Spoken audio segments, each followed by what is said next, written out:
Pascal Blois, député de La République En Marche dans l'Oise, a été réveillé en catastrophe dans la nuit de mardi à mercredi par les pompiers alors qu'il dormait à son domicile, situé à Chambly, comme le relate Le Parisien, ce mercredi 29 décembre.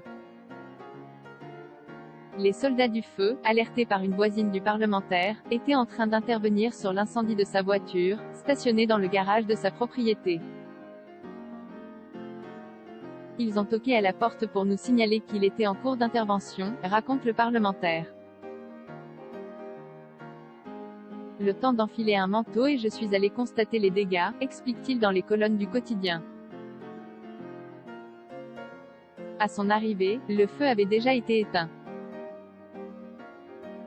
Son véhicule, une Peugeot 508 ainsi que la charpente de son garage étaient en partie brûlés.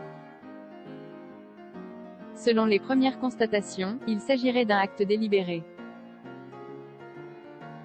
Des tags ont, en effet, été inscrits sur les murs de sa propriété, Voter non a été écrit en noir et ça va péter en rouge. Je n'ai plus eu aucun doute sur le fait que j'étais victime d'un acte malveillant, assure Pascal Blois.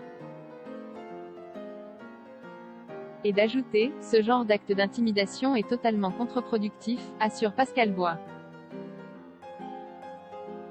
Même des gens non vaccinés ou peu convaincus par la vaccination m'ont apporté leur soutien.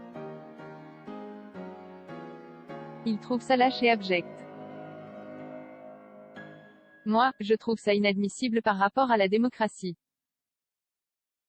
On peut être jusqu'au boutiste, défendre des idées, mais pas de cette façon, surtout quand, dans le même temps, ces mêmes personnes comparent la politique du gouvernement à une dictature.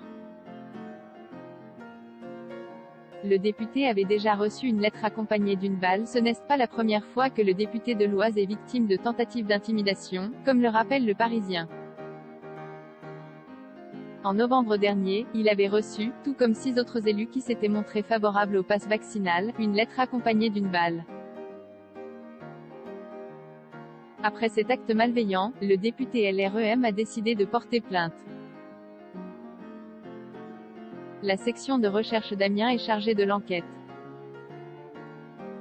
A priori, les auteurs des faits étaient au moins 2 et c'est en passant un pneu enflammé au-dessus de mon portail automatique qu'ils ont mis le feu à mon véhicule, précise celui qui a reçu de nombreux messages de soutien de la part d'autres élus mais également des Emmanuel Macron et de Jean Castex.